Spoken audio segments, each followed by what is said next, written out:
आधी सांगितलं भी नहीं होते यार इतने देर से। ठाकरे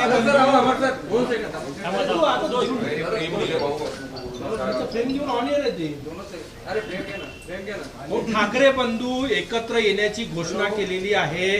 काँग्रेस म्हणून कसं बघता, कारण की उद्धव ठाकरे गट हा महाविकास आघाडी सोबत यापूर्वी होता, काय सांगा?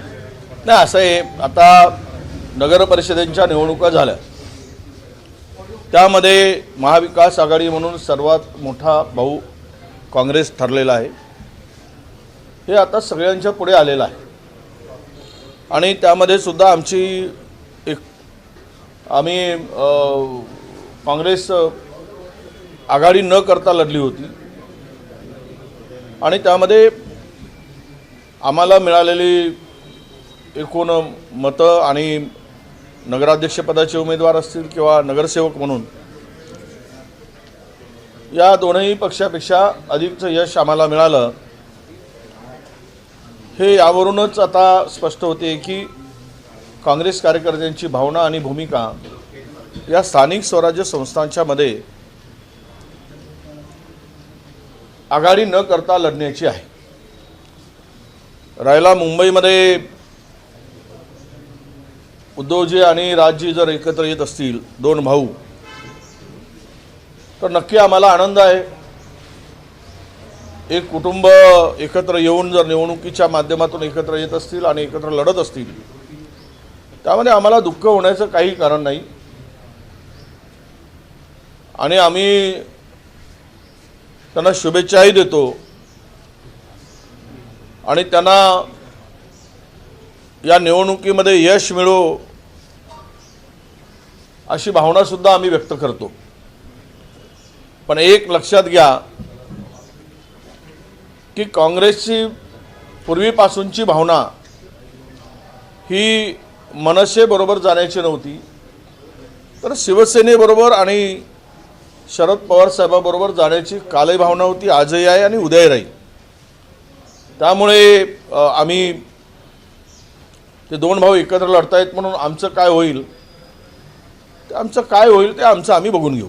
भाऊ, जसं लोकसभा निवडणुकीमध्ये बटोगे तो कटोगे असा नारा लावता, तोच त्याची पुनरावृत्ती करत मराठी माणूस चुकला तर संपला असं उद्धव ठाकरे म्हणाले।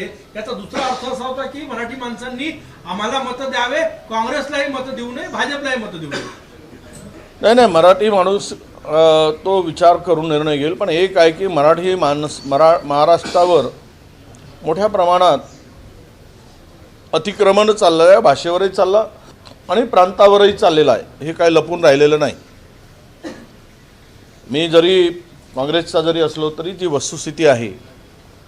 मुंबई छाती ठोकून कोणी सांगो, कोणी चंद्रसूर्य असेपर्यंत सांगो, पण मुंबई बळकावण्याचं, मुंबईवर वर्चस्व निर्माण करून मुंबई ही गुजरातच्या दावणीला बांधण्याचं काम हे पद्धतशीरपणे सुरू आहे। आणि यामध्ये मुंबईची वाट लावण्याचं काम, मुंबईच्या जमिनी गिळंकृत करण्याचं काम आणि मुंबईवर पूर्णतः कंट्रोल आज जे दिसत आहे ते गुजरातचं दिसतोय। आणि त्यामुळे मराठी अस्मिता, मराठी संस्कृती, मराठी माणसाच्या हक्काचं संरक्षण करायचं असेल तर मराठी माणसाच्या पाठीमागे उभं राहिलं पाहिजेत, ही त्यांची भावना आहे, आमचीही भावना आहे। हो, त्यावेळी मुख्यमंत्री व्हायचं होतं म्हणून उद्धव ठाकरे काँग्रेस सोबत आले होते। आज त्यांना महापौर करायचा म्हणून ते मनसे सोबत गेले। काँग्रेसला आता हे उशिरानं कळलेलं आहे की आपण स्वबळावर राहिलं तरच फायद्याचा, म्हणजे आता काँग्रेसला पश्चाताप येत नाही का तेव्हा उद्धव ठाकरेंसोबत जाणार? नाही, ती महाविकास आघाडी म्हणून, आपल्या इंडिया आघाडी म्हणून लोकसभेच्या निवडणुकीमध्ये जे भाजपच्या विरोधातील पक्ष होते त्याचे मोड बांधण्याचं काम त्यावेळेस झालेलं होतं। त्याला इंडिया आघाडीचे अजूनही ते सदस्य आहेत, ते सोबत आहेत।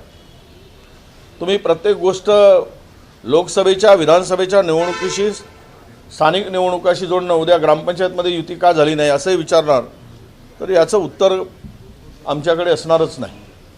त्यामुळे नगर परिषद, नगरपंचायती किंवा ग्रामपंचायती या कार्यकर्त्यांच्या निवडणुका असतात, त्यांच्यासाठी त्या परिस्थितीमध्ये त्यांनी तो तिकडे निर्णय घ्यायचा असतो, स्थानिक पातळीवरचा निर्णय असतो. त्यामुळे त्यामध्ये आघाडी किंवा इंडिया आघाडी किंवा महाविकास आघाडीला कुठेतरी धक्का लागतोय असं काही मानण्याचं कारण नाही.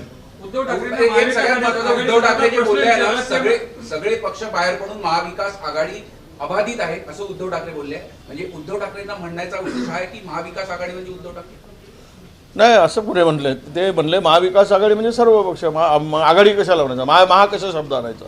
त्यामुळे ते उद्धवजी बोलले ते बरोबर बोललेत. महाविकास आघाडी म्हणून मी त्याचं उत्तर दिलेलं आहे की ते आम्ही महाविकास आघाडी म्हणून एकत्रच आहोत. त्यांनी जागा डिक्लेअर केलेल्या नाही, अजूनही एक स्पेस ओपन ठेवलेली आहे तुमच्यासाठी असेल किंवा शरद पवार गटासाठी. काय वाटतं, स्पेसमध्ये तुम्ही इच्छुक आहात? नाही, तर ठरलेला आहे, संपला आहे विषय. तो आमच्याकडून तो विषय संपलेला आहे. आम्ही मुंबईमध्ये काँग्रेस आणि वंचितला घेऊन लढण्याचा आमचा निर्णय झालेला आहे. त्यामुळे तिथे आता काही फार स्कोप आहे असं मला वाटत नाही. वंचितनं महाराष्ट्रामध्ये आघाडी करण्यासाठी 50% जागा मागितलेल्या आहे, त्यावर कसा तोडगा निघतो? नाही, असं कुठेच महाराष्ट्रात मागितलेलं नाही. ज्या ज्या ठिकाणी जिथे ज्या परिस्थिती आहे त्या ठिकाणी त्या पद्धतीनं बोलणं सुरू आहे. कालही मी वंचितच्या काही नेत्यांशी चंद्रपुरात बोललो. त्यांनी जो प्रस्ताव दिला तो काही असं अर्धाचा काही प्रस्ताव नाही आहे. अनेक ठिकाणी त्यांनी आघाडी करायसाठी किंवा युती करायची बोलणी सुरू आहे आणि अंतिम टप्प्यात आहे. पण 50-50चा फॉर्म्युला कुठेही वंचितनी दिलेला नाही. मुंबईमध्ये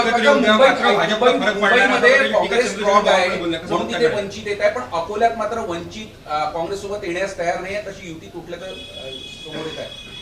नाही, असं आहे, ही काही आमची काही परमनंट युती किंवा पूर्वीपासून आलेली लोकसभेपासून विधानसभेपासून आलेली नाही. ठीक आहे, आता राजकारणामध्ये आघाड्या बनवूनच अनेक लोकांनी निवडणुका लढल्या जातात स्थानिक पातळीवर. त्यामुळे वंचितनी तिथे काय भूमिका घेतली असेल तर काही महाराष्ट्राची युती आहे म्हणून तिथे झाली नाही अशातला भाग नाही. जिथे काही ठिकाणी झाली, काही ठिकाणी झालेली नाही. कार्यकर्त्यांच्या त्या परिस्थितीमध्ये सोयीनुसार त्या सकाळी त्या ठिकाणी ते निर्णय ते घेत आहे. कुणाला एकत्र येऊ द्या, मात्र याचा फरक जे आहे ते भाजपला पडणार असं वक्तव्य आहे चंद्रशेखर बावनकुळेंनी केलेलं आहे. नाही, बरोबर आहे. चंद्रशेखर बावनकुळेंचा पक्ष आता देश पातळीवर मोठा पक्ष आहे. त्यांना निवडणुका मतचोरी करून आणि ते पाहिलं ना, तो माजी केंद्रीय मंत्री बिहारचं जे वक्तव्य केलं, मी त्याचा उल्लेख पारवी केला. अशा करून त्यांना निवडणुका हारत असताना घोषित करून घ्यायची जर सवय लागली तर त्यांना काही फरक पडणार नाही.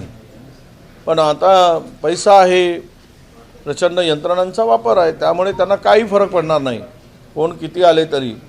कारण निवडणुका जिंकाव्या कशा आणि कशाचा आधार घ्यावा, कोण सोबतीला असावे, तर सर्व त्यांच्या सोबतीला आहे. निवडणूक आयुक्तापासून तर सर्व यंत्रणा सोबतीला असल्यानंतर आणि प्रचंड पैसा असल्यानंतर काय फरक पडणार आहे. बावनकुळे जे म्हणतात ते खरं आहे. चंद्रपूरमध्ये ऑपरेशन लोटस राबवत असल्याची चर्चा आहे. तुमच्या नेतृत्वात चंद्रपूरमध्ये मोठ्या संख्येनं काँग्रेस निवडून आली. तिथं आता फोडाफोडीचं राजकारण सुरू असल्याची मला नाही, काही नाही आहे. झालंच ते सगळं. आमचे गट तयार झालेत सगळ्या ठिकाणी. आम्हाला प्रचंड बहुमत आहे. फोडाफोडीचा काय विषय आला आणि फोडलेच तर बघू शेवट काय आहे. चंद्रपूर खासदार नवनीत राणा, माजी खासदार नवनीत राणा यांनी जे वक्तव्य केलं होतं की हिंदूंनी 4-5 अपत्यांना जन्म द्यावा, तुम्ही कसं बघताय या वक्तव्याकडे? नाही, मला वाटतं की दिलं पाहिजेत आणि त्यातील 3-4 मुलं नवनीत राणांच्याकडे प्रत्येक हिंदूंनी नेऊन दिले पाहिजेत. याचं संगोपन तू कर आणि त्याचं पालनपोषण तू कर म्हणून त्यांच्या घरी नेऊन सोडले पाहिजेत. मुंबई वगळता इतर ठिकाणी तरी शिवसेनेसोबत आघाडीचा काही विचार होईल का? हां, मुंबई वगळता इतर ठिकाणी, इतर महानगरपालिकांमध्ये त्याचा प्रस्ताव आला नाही ना, चर्चा सुरू आहे. चंद्रपुरामध्ये चर्चा सुरू आहे. अनेक ठिकाणी ती चर्चा आहे ना. अकोल्यामध्ये काही ठिकाणी सुरू आहे. अमरावतीमध्ये चर्चा सुरू आहे. त्यामुळे अनेक महानगरपालिकामध्ये अशी आघाडी होईल अशी शक्यता आम्हाला आहे. विजय जी, आज जो गठबंधन हुआ है मनसे और उद्धव ठाकरे को, उसको कांग्रेस किस तरीके से देख रही है? नहीं, हमें तो खुशी है. 2 भाई एक आए हुए, हमें कोई उसमें दुख व्यक्त करने का सवाल नहीं आता. हमने आगाड़ी करके उद्धव जी और पवार साहब के साथ में आगाड़ी थी, कल थी, आज है और आगे भी रहेगी. हम लोग उनके साथ में चुनाव लड़ने में कभी हिचकिचाए नहीं। और रहा सवाल मनसे की एंट्री होने के बाद में, हमारी भूमिका हमने जाहिर किया है, हम लोग अलग लड़ना चाहते हैं और हमारा निर्णय हो चुका है। इसीलिए वो दो भाई एक साथ आने के बाद हमें कोई फ़र्क पड़ेगा ऐसा हमें लगता नहीं। हम स्वतंत्र चुनाव लड़ेंगे, अलग से चुनाव लड़ेंगे और हमें अच्छा रिजल्ट मिलेगा, ये हमें विश्वास है। क्या अन्य जगहों पे मुंबई छोड़ दिया जाए जहां मनसे का गठबंधन उद्धव ठाकरे से नहीं है, अन्य जगहों पे क्या वहां कांग्रेस उनके साथ गठबंधन के लिए तैयारी वहाँ पे लोकल लेवल पर हमारी स्थानिक स्तर पर चर्चा चल रही है। हमारे स्थानिक स्तर के नेता उनसे बात कर रहे हैं और मुझे लगता है कि ये निश्चित रूप से काफ़ी कारपोरेशन में, बहुत सारे कारपोरेशन में ये गठबंधन होगा ऐसा नज़र आ रहा है। जब मुंबई में कुछ जगह ऐसे बैनर लगे हैं, उत्तर भारतीय बटोगे तो पीटोगे, इस संबंध में क्या कहेंगे आप? मनसे का उद्धव ठाकरे से गठबंधन और ये बैनर लगाना, उत्तर भारतीय बटोगे तो पीटोगे, अभी यही सब भावनाओं का, अभी बावनकुले जी ने कहा था कि भावनाओं के साथ में राजनीति नहीं होती, तो बटोगे तो कटोगे ये क्या है? ये भी तो भावनिक शादी है। भाजपा को अपने सोए के अनुसार, अपने व्यवस्था के अनुसार ये सब नारे बहुत अच्छे से आते हैं, उनके दिमाग में यही इस तरह के नारे गूंजते हैं। अगर यहाँ पे महाराष्ट्र की अस्मिता को धक्का लगता है, महाराष्ट्र को विचारधारा को या महाराष्ट्र की भाषा को, मराठी भाषा को कोई धक्का पहुँचता है, त्रिसूत्रीय भाषा का बीच में चर्चा बड़ी तेज़ी से हुई थी, उसके बारे में सरकार ने कुछ कदम आगे बढ़ी थी, वो सब सामने है। और महाराष्ट्र में मराठी आदमी कहाँ है, ये भी तो ज़रूरी है। हर एक को अपने भाषा का, अपने प्रांत का स्वाभिमान होता है, अभिमान होता है, तो इसमें बुराई नहीं होनी चाहिए अगर उद्धव जी की भूमिका वो है तो। पर यहाँ पे गुजरात का तो पूरा कंट्रोल है मुंबई पे, और पूरा मुंबई हड़पना चाहते हैं। वो मुंबई पे कंट्रोल गुजरात अपना करना चाहती है, तो यही आज दिख रहा है। तो उसको लेकर मराठी को बचाने के लिए, मराठी आदमी की हक की रक्षा के लिए अगर कोई कदम उठाता है तो वो उनका भी कदम उठाना चाहिए और हम भी उठाना चाहिए महाराष्ट्र को मराठी इंसान के पीछे खड़ा होने के लिए। जो बैनर लगाए बटोगे तो पीटोगे उत्तर भारतीय, उसका समर्थन कर रहे हैं आप? नहीं, उसका समर्थन करने का सवाल ही नहीं। अब वो उसके भावना क्या है उसके पीछे की, बटोगे तो कटोगे, बटोगे तो पिटोगे। अब ये कुछ लोग होते हैं कि ऐसी इस तरह की बैनरबाजी करके समाज में दो समाज में हो या दो धर्म में हो, हमेशा दूरी निर्माण करने की बात होती है, और आपस में बढ़ाने की बात होती है। इसके पीछे की सिर्फ कुछ भावना कुछ नहीं है, राजनीति है, और राजनीति के माध्यम से ये अपना फ़ायदा उठाने के लिए इस तरह की बैनरबाजी करते हैं। एक आखिरी सवाल, नवनीत राणा जी ने एक वक्तव्य दिया, एक मौलाना का रेफरेंस देते हुए मौलाना ने कहा था कि 19 बच्चे भी कम हैं।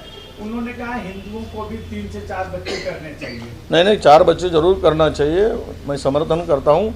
उसमें से 2 बच्चे या 3 बच्चे नवनीत राणा के घर पे छोड़ के आना चाहिए और उनको बोलना चाहिए कि तुम इनका पालन पोषण करो, और सबने और उनको उनके शब्दों को सम्मान भी देना चाहिए। आजच्या प्रेस कॉन्फरन्समध्ये उद्धव ठाकरे किंवा प्रेस कॉन्फरन्स असं म्हणण्यात आलं युतीचाच महापौर होणार, तर नेमकं मुंबईमध्ये काँग्रेसची लढाई भाजपा विरुद्ध आहे की या युतीत? नाही, आता युतीचा महापौर ते म्हणतात आमचा महापौर होणार, मराठी माणूस होणार।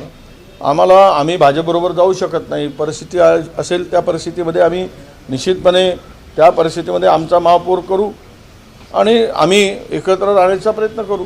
शेवटचा प्रश्न, मुस्लिम मराठी मतदार जे आहे, ठाकरे बंधू मराठी मतदारांना साथ घालतायत, काँग्रेस काय आव्हान करणार? मराठी मतं ठाकरे बंधूंना द्यावी की काँग्रेसला द्यावी? काँग्रेसच्या मागे सर्वांनी उभं राहावं। काँग्रेस सर्व जाती धर्माचा पंथाचा विचार करून काम करणारा पक्ष आहे। आम्ही कधीही कोणत्या याच्यामध्ये प्रांतीयवाद, जातीयवाद, धर्मवाद, वंशवाद याला मानत नाही। आम्ही देश हा नजरेपुढे ठेवून काम करतो। देशातील प्रत्येक माणूस या देशाचा मालक आहे, या देशातील देशावर त्याचा हक्क आहे, अधिकार आहे। या भावनेतून आम्ही काम करणारे आहोत। आमचे विचार हे सेक्युलर विचार आहेत, सर्वांना घेऊन चालणारे। त्यामुळे आम्हाला आमची भावना हीच असणार, मराठी असू दे, गैर मराठी असू दे, देशाच्या अस्मितेसाठी आणि आपसातील समन्वयासाठी आमच्या पाठीमागे उभं राहावं, अशीच आमची साध असणार आहे। देश विदेशातील प्रत्येक घडामोडींचे लाईव्ह अपडेट मिळवण्यासाठी आता साम टीव्हीच्या सर्व सोशल मीडिया प्लॅटफॉर्मला लाईक, फॉलो आणि सबस्क्राईब करा. तसंच सर्व नोटिफिकेशनसाठी बेल आयकॉन प्रेस करायला विसरू नका.